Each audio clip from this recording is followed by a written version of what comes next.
Selamat siang semuanya. Selamat siang semuanya teman-teman. Ya, mohon maaf sebelumnya karena sekolah minggunya jadi siang menuju sore atau mungkin dilihatnya sore menuju malam. Iya. Semoga sih nggak ada yang nonton subuh-subuh ya, karena subuh-subuh Waktunya tidur. waktunya tidur. Kita berdoa dulu sebelum kita memulai kelas sore hari ini. Baik, mari kita berdoa. Kami mengucap syukur Tuhan Yesus untuk penyertaan Tuhan. Kami berterima kasih karena Tuhan masih terus mengingatkan kami untuk setia mempelajari firman Tuhan melalui kelas sekolah minggu. Kami percayakan Tuhan pelajaran hari ini juga ke dalam tangan-Mu. Kami serahkan apa yang akan kami pelajari supaya itu boleh menolong kami hidup sesuai dengan firman Tuhan dan semakin terus bertumbuh dalam keimanan kami. Terima kasih Tuhan Yesus, hanya di dalam nama-Mu kami berdoa dan mengucap syukur. Amin. Amin. Kirain tadi saya mau berdoa loh, Bu. Halo. Oh gitu ya. Maaf. Ya. Ini Pak lagi rame itu ya Pak, lagi ada saya sih sebenarnya lagi keranjingan itu ya. Maaf loh. Ceritanya ada drakor itu ya. Yang ceritanya seorang pria dari masa modern, dia terlempar ke masa lalu dan terdamparlah dia di dalam tubuh seorang wanita. Sehingga jadinya di dalam casingnya aja perempuan gitu ya, tapi dalamnya tuh jadi mace gitu. Gimana sih kalau apa ya bahasa Jermannya tuh beda ya, gitu, bukan? Iya, jadi semua orang yang kenal si perempuan ini, kebetulan dia ratu, jadi bingung gitu kenapa dia tiba-tiba jadi kayak gini gitu, tiba-tiba jadi asik-asik gimana gitu. Tapi tiba-tiba jadi bisa masak juga ya. Iya betul. Ternyata si cowok itu aslinya koki di masa sekarangnya gitu, tahun 2020-nya. Nah sebenarnya kalau kayak gitu tuh gimana sih Pak, bisa gitu kejadiannya secara logisnya gitu? Iya, kalau ngelihat dari apa yang secara kejiwaan pasti itu yang ada persoalan kejiwaan kan ya. Kalau misalnya ada dua orang, ada dua pribadi dalam satu fisik gitu, wah berarti ada persoalan kejiwaan. Bahkan ada yang bisa lebih dari itu kan, ada yang bisa sampai 3 kalau nggak salah, sampai multiple disorder kayak gitu ya. Nah itu persoalan kejiwaan, tapi isinya tetap hanya satu orang itu. Nah cuma kalau ngelihat ini melanjutin ya, di pelajaran kita juga jadi ada persoalan itu kan. Pelajaran kita sekarang mau bicara tentang hidup menurut roh. Hidup menurut roh itu nggak gimana. Kalau di pelajaran di pendahuluan disebutin juga tuh ada 3 model gitu. Di tubuh itu sebetulnya ada istilah ini, anatomi, dikotomi, sama trikotomi.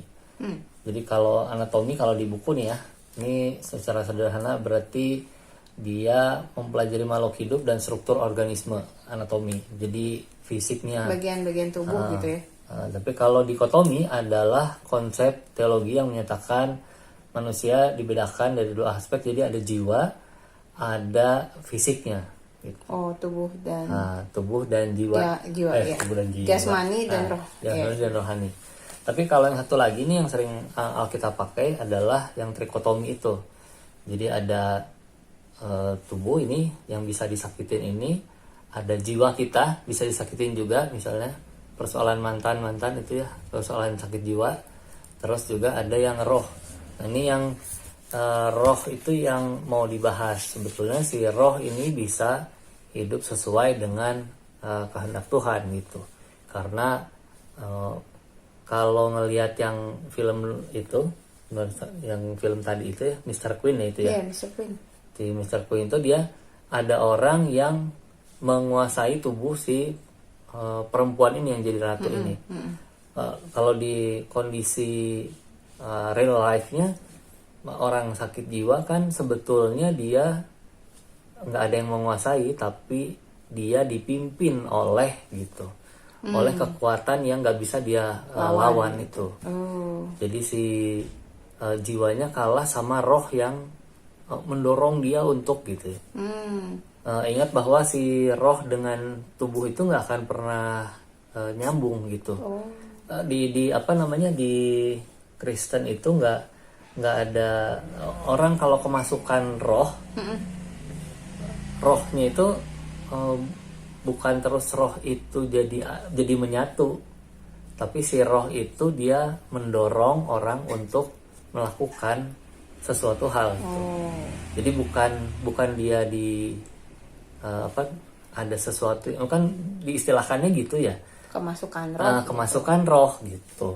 Tapi sebetulnya kalau Alkitab bilang bukan kemasukan, tapi dia memang ada kayak Tuhan Yesus mengusir orang dari dalam orang tersebut keluar gitu, si setannya. Jadi kesannya ada di dalam itu seperti menyatu, padahal bukan. Dia ada dua roh di dalam tubuh orang itu. Yang satu berusaha menguasai roh orang ini. Makanya waktu pas kalau nanti nyambung ke ibu ya, bagian ibu tuh, kalau misalnya roh itu sudah dimenangkan oleh Tuhan Yesus, jadi orang Kristen, mengaku sebagai orang Kristen, roh yang dari luar itu nggak bisa lagi mengkooptasi, mengungkung gitu, nggak bisa lagi Kudeta. dia ya Kudeta. jadi dia nggak bisa lagi menguasai itu, tapi hanya sampai ke kalau bikin dosa itu enak loh gitu, hanya sampai ke Menggoda dorongan gitu ya? hanya sampai menggoda, tapi nggak bisa membuat orang itu jadi terus menerus gitu. Nah, memang pelajaran hari ini judulnya hidup menurut roh. Tadi sudah dijelaskan sedikit. Roh di sini bukan sembarang roh, tapi roh artinya Tuhan gitu. Nah, kenapa saya akan bilang orang yang bisa hidup dalam pimpinan roh adalah orang yang sudah percaya kepada Yesus. Kita mau lihat di bagian firman Tuhan yang menjadi bahan pelajaran kita hari ini. Di kitab Galatia pasal ke-5, ayat yang ke-16 sampai ayat yang ke-17. Saya ambil dari situ dulu ya, saya potong. Galatia 5 ayat 16 sampai 17 saya akan bacakan. Maksudku ialah, hiduplah oleh roh, maka kamu tidak akan menuruti keinginan daging. Sebab keinginan daging berlawanan dengan keinginan roh, dan keinginan roh berlawanan dengan keinginan daging, karena keduanya bertentangan, sehingga kamu setiap kali tidak melakukan apa yang kamu kehendaki. Nah, saya sampai kesimpulan tadi bahwa orang yang bisa dipimpin oleh Tuhan, dipimpin oleh roh, itu hanya orang-orang Kristen yang sudah lahir baru. Kenapa? Karena yaitu tadi ya, di dalam dirinya sudah ada roh yang menguasai sebetulnya, sehingga dia bisa bilang ini salah, ini betul, karena ada pimpinan yang mengarahkan kepada hal yang benar, yaitu roh Tuhan.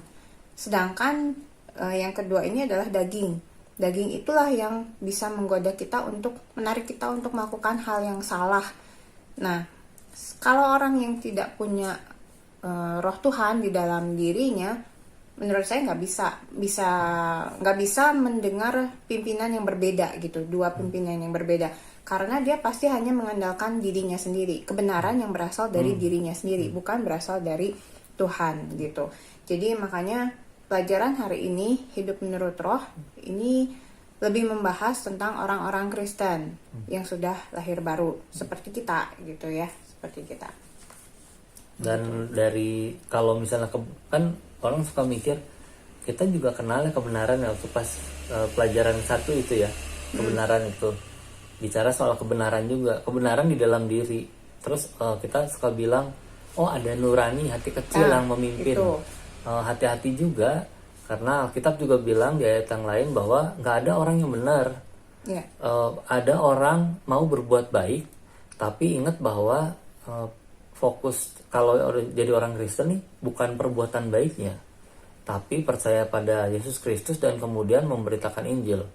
Berbuat baik itu wajib, tapi fokus untuk melakukannya bukan lagi buat kita, tapi buat Tuhan. Nah kalau kita hanya mau sampai pada perbuatan baik, padahal perintah Tuhan adalah memberitakan Injil, itu kita juga nggak melakukan apa yang Tuhan kehendaki gitu. Jadi jangan berhenti pada kebenaran nurani gitu. Itu mungkin benar, tapi lihat juga bahwa kebenaran itu hanya dari firman Tuhan gitu. Nah itu, Karena balik lagi ya, kalau hanya nurani itu berasal dari daging kembali lagi ya, yaitu kembali kepada dari diri kita, bukan dari pimpinan Tuhan gitu. Nah sekarang pertanyaannya Pak, kalau misalkan kita sudah lahir baru, gimana dong caranya supaya kita bisa hidup dipimpin oleh Roh? Memang kan waktu kita terima Tuhan, minta Yesus Kristus masuk dalam diri kita itu, ya, Tuhan Yesus dalam wujud Roh Kudus ada di dalam diri kita. Allah Bapa ada di dalam diri kita dalam bentuk Roh Kudus. Nah, Roh ini yang harus selalu kita dengar. Seperti apa pernyataannya, seperti apa arahannya. Lalu gimana caranya kan gitu ya. Ada waktu dulu saya pernah ketemu dengan orang tuh, ada yang dia cerita malam-malam ada seperti sinar gitu turun dari atas, dia lagi rebahan di ruang tengah rumahnya, tiba-tiba ada sinar turun dari atas kayak belum gitu, wah kayak jadi terang banget tuh isi rumahnya, terus dia kayaknya ini sesuatu visi dari Tuhan gitu ya. Roh Kudus mungkin Ya, tapi sih visi dari Tuhan ini ya, ini namanya Alkitab, kita sudah lihat mungkin ada di rumah kita dalam kondisi entah berdebu atau masih ini, kalau saya seret nggak bisa dibuka. Jarang dibaca. Soalnya saya juga Alkitab tuh makin kesini kan gitu ya, makin sering double di sini pakai juga di handphone. Jadi ya yang penting tulisannya ada Alkitabnya gitu ya. Jangan dibiarkan di rumah, jangan dibiarkan di handphone juga, jangan dibiarkan dia cuma paling jarang dibuka ya, gitu ya. Jangan cuma buka sosmed doang. Kalau saya ngajarin ke Diandra tuh berusaha untuk baca Alkitab dulu sebelum baca yang lain gitu. Nah itu artinya kalau nyambung ke pelajaran kita, penulis buku ini ngarahin kita untuk terus tekun belajar firman Tuhan, didalami gitu firman Tuhan itu. Nah ini akan jadi satu paket teman-teman, karena nggak mungkin kita belajar doang firman Tuhan dibaca terus gitu, tapi kita nggak berdoa, nggak minta pimpinan. Jadi itu satu paket. Kita juga nggak bisa berdoa terus tapi nggak baca Alkitab. Jadi dia kayak satu paket gitu ya. Nah bagian lain nih, kalau teman-teman lihat di buku ini di pelajaran halaman 13 dan di halaman 14 ini bicara tentang rajin belajar firman dan juga berdoa. Tapi ada juga bagian lain di halaman 13 itu soal membangun persekutuan. Jadi rutin bersekutu itu bukan hanya dengan dengan saudara seiman, tapi kita juga rajin menjaga itu dengan Tuhan. Persekutuan dengan Tuhan seperti apa? Maksudnya lebih dari itu ya, lebih dari doa dan belajar firman. Ada lagi ditambahin lagi gitu. Itu yang di buku dia ngarahin kita supaya ada 3 hal ini. Kalau misalnya mau dipimpin oleh Roh, lakukan 3 hal itu. Rajin belajar firman, berdoa, lalu juga bersekutu. Punya waktu rutin. Bersekutu. Mendengar Tuhan berbicara itu gimana sih caranya? Ini di buku kan pertanyaannya gitu ya. Gimana sih dengar cara Tuhan berbicara? Yaitu lakuin secara rutin, berdoa, belajar firman, dan berusaha membangun itu kedekatan itu, mendengar isi firman itu seperti mendengar orang tua ya. Kayak misalnya orang tua bilang, kamu pagi-pagi nyapu dong gitu, tapi kita hanya denger dong, oh iya bagus ya kalau nyapu rumah bersih, tapi nggak dilakuin. Nah membangun persekutuan itu kemudian mengaplikasikan itu. Pendeta Raymond beberapa hari yang lalu sampai di Sukacita Pagi nyampein gitu juga, dilakukan itunya. Kalau di buku sih mungkin diibaratkannya itu ya, gimana caranya kita bisa akrab sama orang misalnya gitu. Atau kalau yang lagi mau PDKT atau yang udah lagi pacaran gitu, ya gimana caranya sih supaya bisa terus akrab gitu. Semakin lama kan pasti pengen kenal gitu kan, tujuannya gitu. Ya nggak bisa kan kita doang yang terus-terusan ngomong, dia suruh diem gitu. Atau sebaliknya dia terus ngomong, kita diem. Pasti kan harus ada timbal balik. Dan setelah ada komunikasi itu kan jadi berlanjut, jadi tahu akan apa yang dia suka, apa yang kita nggak mau kayak gitu. Nah sama seperti kita dengan Tuhan juga, gimana kita bisa tahu apa yang Tuhan mau kalau kita juga nggak mau dengerin gitu, terus aja kita yang ngomong gitu kan, Tuhannya yang ngomong kita nggak mau dengerin. Dan ketika misalnya Tuhan bilang ada hal-hal yang dilarang atau ya itu yang di apa ya, jangan dilakukan misalnya gitu, tapi kita abaikan, ya itu kan berarti kita nggak pengen kenal, kita cuma mau ngomong doang gitu, nggak betul-betul mau kenal gitu ya. Nah sehingga kalau misalkan kayak tadi, misalnya kita abai nih terhadap apa yang Tuhan inginkan, itu artinya kita sedang menggiring kehidupan kita tetap dalam pimpinan daging. Kembali lagi ke yang ayat yang saya bacakan di ayat 16-17 itu. Dan kita mau lihat nih di ayat yang ke-19 sampai 21. Apa ini, aja sih? Ini bentuk kalau misalnya orang nurut gitu ya sama pimpinan Ya. roh, kayak gimana ciri-cirinya? Gimana sih orang yang hidupnya dipimpin roh itu Ya. gitu. Ini bacanya ke arah situ. Yang dipimpin roh dulu ya. Kita loncat ke ayat 22 sampai 23. Mungkin teman-teman juga udah hafal gitu. Ini kembali lagi ke buah-buah roh. Coba ya kita ayat 22. Tetapi buah roh ialah kasih, sukacita, damai sejahtera, kesabaran, kemurahan, kebaikan, kesetiaan, kelemah lembutan, penguasaan diri. Tidak ada hukum yang menentang hal-hal itu. Nah mungkin terkesannya jadi kayak klise gitu ya tadi. Gimana caranya menjalin hubungan, kayak lagu anak sekolah minggu yang di kelas kecil ya, baca kitab suci, doa tiap hari gitu. Terus gimana tahu orang yang dipimpin oleh roh, menghasilkan 9 buah roh. Aduh, standar banget gitu, dari kecil udah diajarin. Tapi memang begitu teman-teman, karena seringkali kalau kita tidak menerapkan itu, yang terjadi nanti kita hanya jadi orang Kristen yang kuat kulitnya, kuat ritualnya, ke gerejanya rajin gitu ya. Mungkin baca Alkitab, tapi apakah betul-betul mau mendengar suara Tuhan di dalam pembacaan itu, atau hanya Bahkan sampai sekedar hafal ya, hafal firman juga. Betul, bisa hafal. Berdoanya jagoan ya, rapi itu tutur kata gitu ya. Tapi apakah itu menghasilkan buah di dalam kehidupan yang tadi kita baca tadi ya, ada kasih, sukacita, damai sejahtera, penguasaan diri, kelemah lembutan, kesabaran itu. Apakah ada?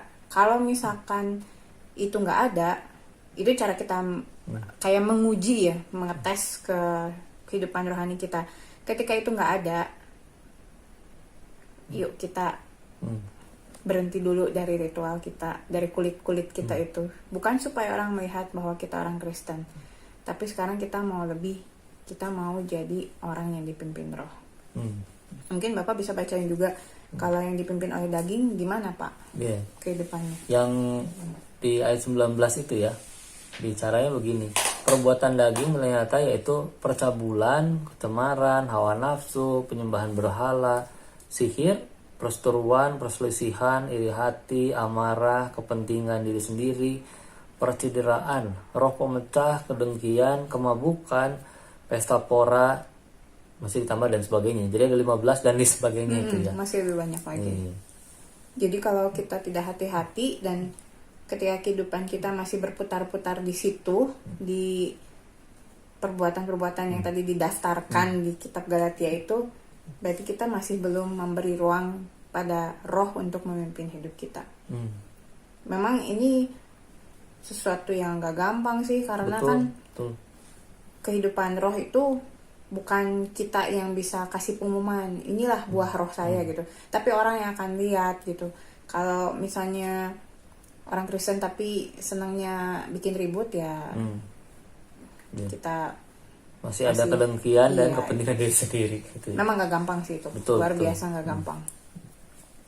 Tapi kan kita mau terus diperlengkapi menjadi orang-orang yang hidup sesuai pimpinan roh. Kita mau semakin hari semakin seperti Yesus, meneladani Yesus. Betul. Dan ada kalau orang ada yang waktu dulu ngasih tips itu, kalau misalnya kamu udah bisa ngelakuin satu, lakuin lagi satu lagi. Kan ini udah konsisten ya. satu, lakuin lagi satu lagi, lakuin lagi satu lagi gitu. Itu yang ngebuat memang tanpa kita harus menjauhi yang tadi itu, menjauhi yang 15 tadi itu, tapi secara naluriah kita berusaha untuk menghasilkan buah-buah. Jadi fokusnya kepada buah-buah. Yang belakang itu hanya jadi warning bahwa kalau kita mengalihkan pandangan dari buah roh, kita lagi ngadep ke belakang nih gitu. Kita lagi berpikir-pikir untuk kayaknya nggak apa-apa deh, rada ribut sedikit lah sama orang itu gitu, karena orang itu memang harus, padahal kita lagi menghakimi orang ini gitu. Yaitu yang padahal kalau ngelihat lagi ke buah roh, bukan itu yang diminta ya gitu. Iya, begitu. Ya itu pelajaran kita hari ini sih ya Pak, intinya tentang itu. Jadi kita terus mendukung dan mendoakan teman-teman semua supaya Doakan kami juga ya. Iya betul, kami juga perlu didoakan supaya kita semua tetap berada dalam kehidupan kekristenan yang benar, bukan sekedar kulit, bukan sekedar ritual. Mungkin bebannya juga lebih berat, udah pastilah gitu ya. Kalau misalnya teman-teman orang Kristen ini pasti lebih disorot lah di lingkungan manapun. Kalau dia salah dikit, oh orang Kristen tapi gini, orang Kristen tapi gitu.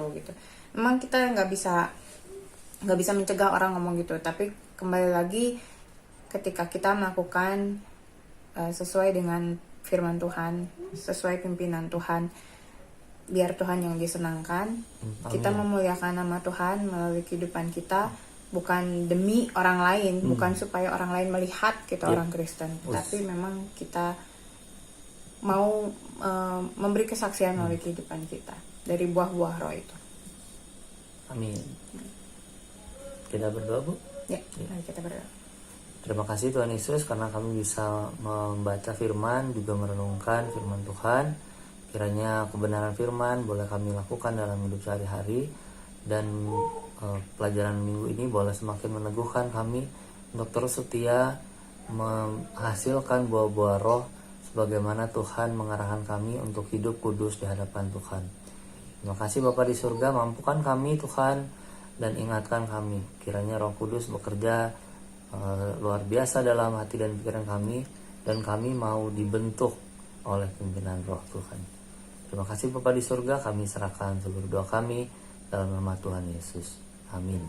Amin. Terima kasih semuanya. Terima kasih sudah Tuhan Yesus memberkati. menyaksikan. Tuhan Yesus memberkati. Sampai minggu depan. Bye.